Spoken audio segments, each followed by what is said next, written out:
નમસ્કાર, વીટીવી વિશ્લેષણમાં આપનું સ્વાગત છે। આપની સાથે હું છું નેહા। પહેલગામમાં થયેલા આતંકવાદી હુમલા બાદ દેશભરમાં લોકોમાં લોહી ઉકળી રહ્યું છે, જેમાં અનેક નિર્દોષોની ક્રૂરતાપૂર્વક હત્યા કરી દેવામાં આવી। જોકે હવે આ મામલે સરકારે પાકિસ્તાન વિરુદ્ધ કડક કાર્યવાહી કરવાનું શરૂ કરી દીધું છે। હવે નાપાક પાકિસ્તાનને સબક શીખવાડવા માટે ભારત સરકાર આકરા પગલા ભરવાની તૈયારીઓમાં છે, જેમાં સૌથી પહેલા પાકિસ્તાન સાથેની સિંધુ જળ સંધિ સ્થગિત કરી દેવામાં આવી છે અને આ સાથે પાકિસ્તાન સાથેના તમામ આયાત નિકાસના વેપારો પર પણ રોક લગાવી દેવામાં આવી છે। જ્યારે ભારતની આ કાર્યવાહીથી પાકિસ્તાન હવે ફફડી ઉઠ્યું છે। છેલ્લા 2 દિવસમાં લગભગ 5000 પાકિસ્તાની સૈનિકો અને અધિકારીઓએ પોતાના પદ પરથી રાજીનામું ધરી દીધું છે અને ઘરે પાછા ફર્યા છે અને ઘણા અન્ય લોકો હજી રાજીનામું આપવાની યોજના બનાવી રહ્યા છે। આ પરિસ્થિતિએ પાકિસ્તાની સેનામાં ગભરાહટ ફેલાવ્યું છે।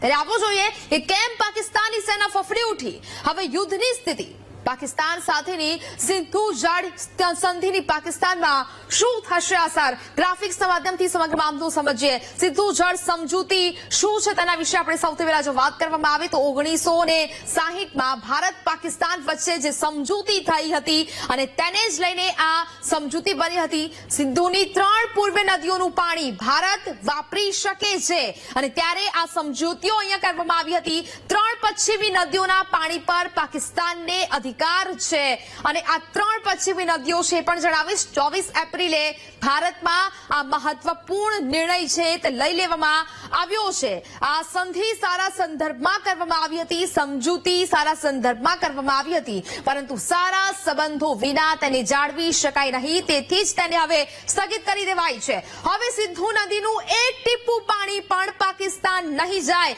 તેવી યોજના સરકાર બનાવી રહી છે અને તેને જ લઈને હવે સરકાર એક્શન મોડમાં છે। એટલે 1960માં નક્કી કરીને સારા સંબંધો જળવાય તેને કારણે આ સમજૂતી કરવામાં આવી હતી। જોકે પહેલગામમાં થયેલા હુમલા બાદ હવે સિંધુ નદીનું એક ટીપું પાણી પણ પાકિસ્તાન નહીં જાય તેવો નિર્ણય કરાયો છે। ત્યારે હવે જોઈએ કે અત્યાર સુધી ભારતે પાકિસ્તાનને સિંધુ જળ સંધિથી કેટલું પાણી પીવડાવ્યું છે। જોઈએ આ ગ્રાફિક્સના માધ્યમથી કે સિંધુ જળ સંધિથી પાકિસ્તાનની તરસ છે તે મટી હતી। સિંધુ જળ સંધિથી પાકિસ્તાનને 80% જેટલું પાણી છે તે મળ્યું છે। આ મહત્વપૂર્ણ કહી શકાય। 80% જેટલું પાણી છે તે અત્યાર સુધી પાકિસ્તાનને મળ્યું છે અને હવે આ યોજના કરારો સ્થગિત કરી દેવાયા છે।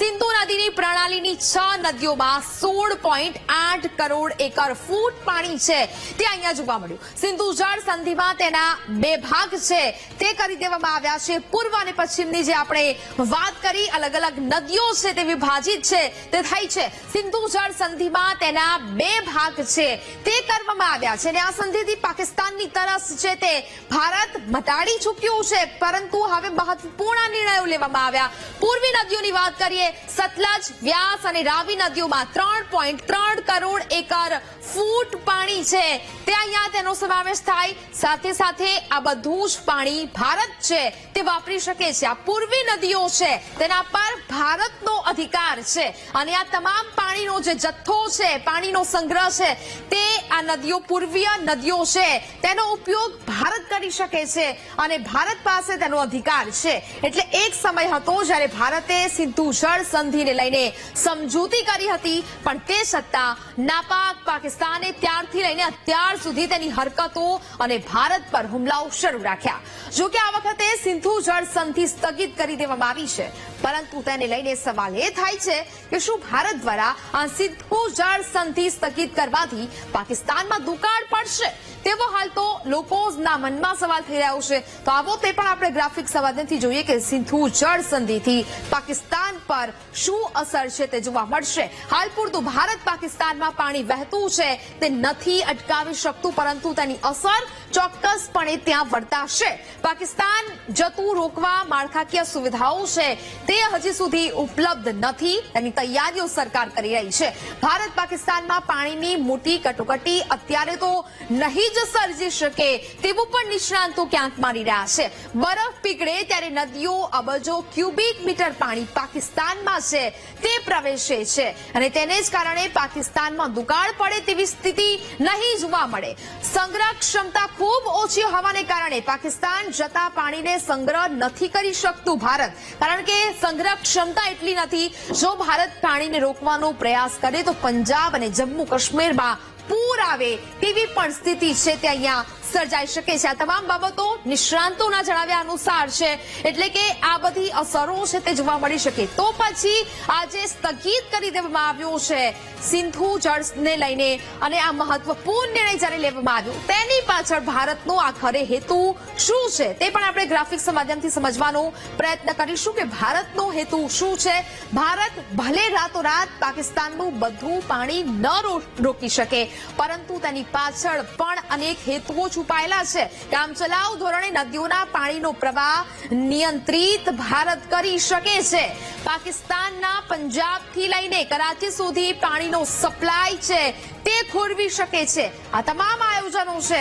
પાણી અચાનક છોડવામાં આવે કે રોકવામાં આવે તો પાકિસ્તાનમાં સમસ્યા છે તે સર્જાઈ શકે છે, અને આ તમામ બાબતો છે તે સામે આવી ચૂકી છે. આ બધું જ થઈ શકે છે.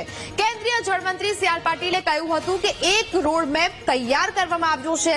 સરકાર શોર્ટ ટર્મ, મિડ ટર્મ અને લોંગ ટર્મના કુલ 3 પ્લાન પર કામ કરી રહી છે, જેથી પાણીનું એક ટીપું પણ પાકિસ્તાન ન જાય તેવી વ્યવસ્થાઓ, તેવા આયોજનો થઈ રહ્યા છે. જોકે તેમણે વધુ વિગતો શેર નથી કરી, પરંતુ જો નિષ્ણાંતો અનુસાર આપણે પ્લાન સમજીએ તો કંઈક આ રીતે હોઈ શકે. આપણે ગ્રાફિક્સ માધ્યમથી સ્ટેપ બાય સ્ટેપ સમજીએ.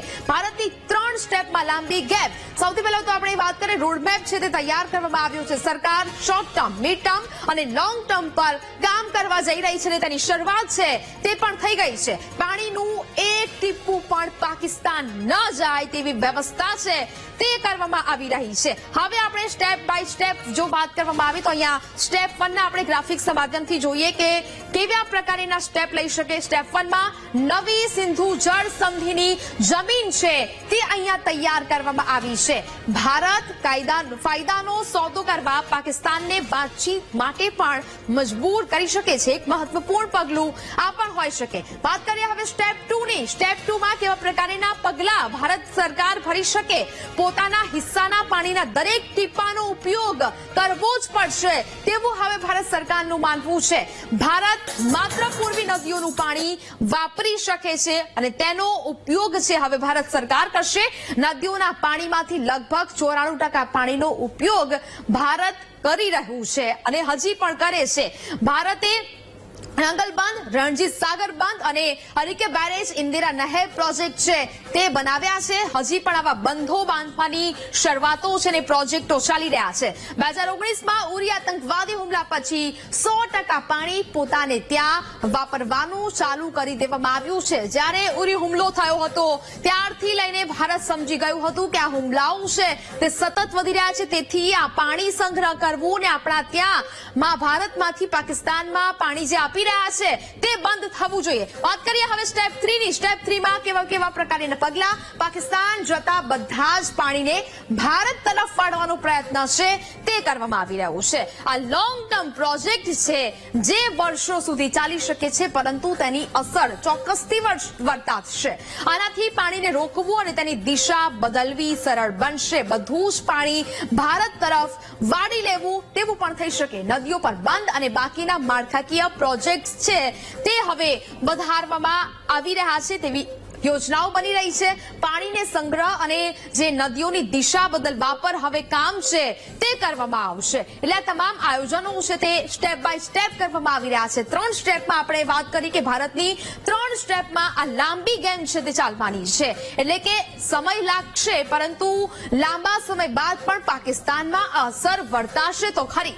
હવે આ તો થઈ વાત સિંધુ જળ સંધિની, જેને લઈને હવે ભારતે વિવિધ યોજનાઓ બનાવી લીધી છે.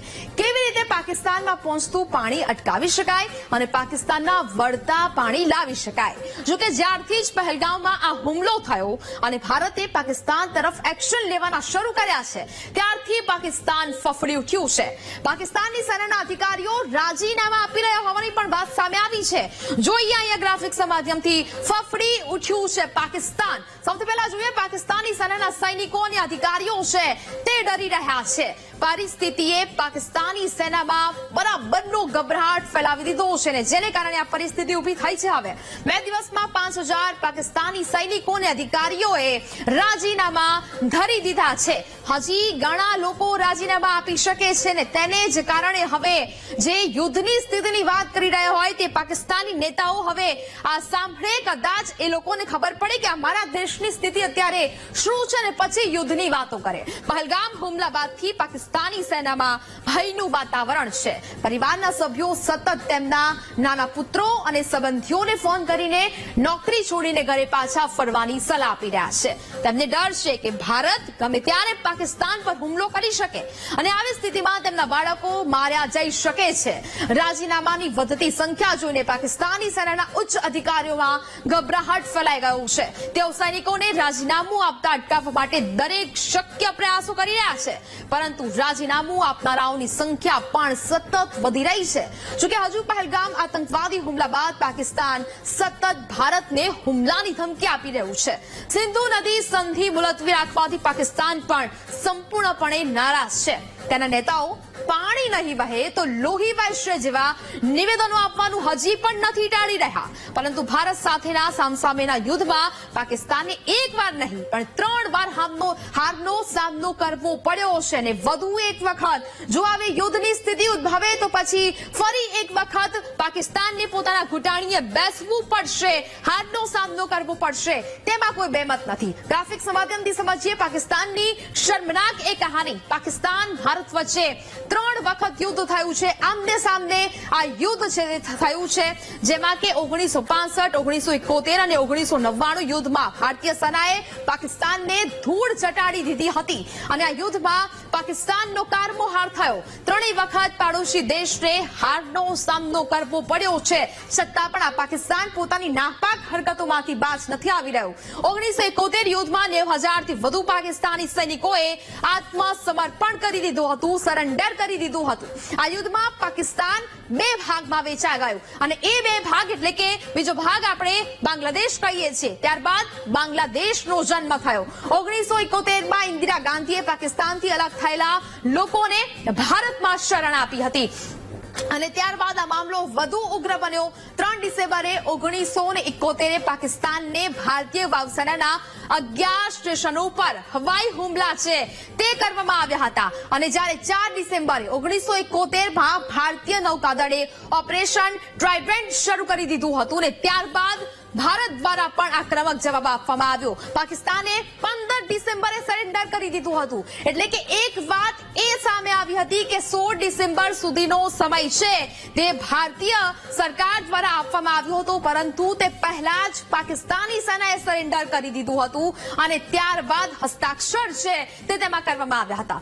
આટલી બધી વખત હારનો સામનો કરી ચૂકેલું પાકિસ્તાન તેની નાપાક હરકતો કરવાનું બંધ નથી કરી રહ્યું અને હજુ પણ જ્યારે સિંધુ જળ સંધિને લઈને આ નિર્ણય લેવામાં આવ્યો છે ત્યારથી ઘણા નેતાઓ પાણી નહીં વહે તો લોહી વહેશે જેવી ધમકીઓ ભારતને આપી રહ્યા છે. તેમના દેશની સ્થિતિ શું છે તે જાણવા છતાં પણ ભારતને લલકારી રહ્યા છે, જેને લઈને હવે યુદ્ધની સ્થિતિ જેવો માહોલ બની રહ્યો છે.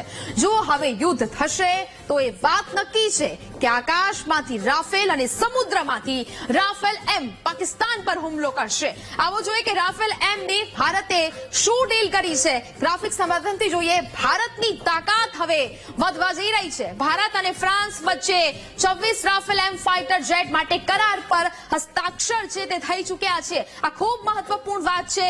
કરાર ભારતીય નૌકાદળ માટે હશે અને તેનો ઉપયોગ ભારતીય નૌકાદળ છે તે કરશે અને તેને જ જવાબી કાર્યવાહી પાકિસ્તાનમાં પણ થઈ શકે, જેની કિંમત લગભગ 63,000 કરોડ રૂપિયા બતાવવામાં આવી રહી છે. 22 સિંગલ સીટ અને 4 ટ્વિન સીટ એરક્રાફ્ટનો આમાં સમાવેશ થાય છે અને આ કાર્યવાહીમાં હાલ તો આની તાકાત છે તે વધુ અહીંયા દર્શાવાઈ રહી છે. શું છે રાફેલની વિશેષતાઓ? રાફેલ એમની વિશેષતાઓ જોઈએ. લંબાઈ 50.1 ફૂટ, વજન છે 15,000 કિલોગ્રામ જેટલું તે વજન ધરાવે છે અને તેની અનેક વિશેષતાઓને કારણે તે વખણાય છે. ઇંધણની ક્ષમતા 11,202 લીટર જેટલું ઇંધણ છે તેમાં સમાવેશ થઈ શકે છે. તેની ઝડપ છે 2205 કિલોમીટર પ્રતિ કલાકની તેની આ ઝડપ છે તે અહીંયા આંકવામાં આવી રહી છે. એટલે કે આ તમામ જે વ્યવસ્થાઓ વિશેષતાઓ તેમાં જોવા મળે છે. રેન્જ છે 1850 કિલોમીટર. લડાઈ રેન્જ અહીંયા દર્શાવવામાં આવી છે.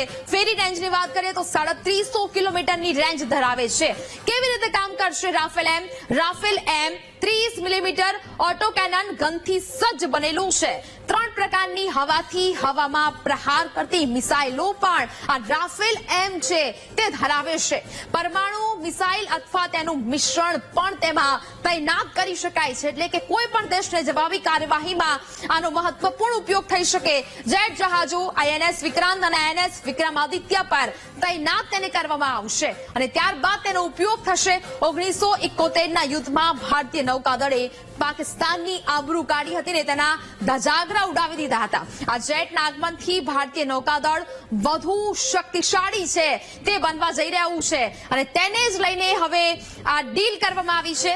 દક્ષિણ એશિયામાં ભારત અને ચીન સિવાય કોઈ દેશ પાસે એરક્રાફ્ટ જહાજ નથી. જોકે દાવા તો અનેક કરવામાં આવે છે. પાકિસ્તાન પણ એવું કહે છે કે અમારી પાસે એરક્રાફ્ટ છે, પરંતુ એ પ્રકારેનું મહત્વનું છે કે તેમની પાસે પોતાના કોઈ એરક્રાફ્ટ નથી. પાકિસ્તાન પાસે જે ફાઇટર જેટ છે તેમાંથી મોટા ભાગના ચીનના છે. ચીને હજુ સુધી નૌકાદળમાં તેના 5મી પેઢીના J-20 ફાઇટર જેટ તૈનાત કર્યા નથી. એટલે એ વાત તો સ્પષ્ટ જ છે કે પાકિસ્તાનીઓ ભલે અત્યારે કંઈ પણ નિવેદનો આપે પણ તેમની પરિસ્થિતિ શું છે તે તેઓ પોતે પણ જાણે જ છે. પાકિસ્તાનીઓ યાદ રાખે કે જો ભારતને હજુ પણ લલકારશો તો તમારી ખેર નહીં હોય. VTV વિશ્લેષણમાં હાલ બસ આટલું જ. રોકાઈશું એક બ્રેક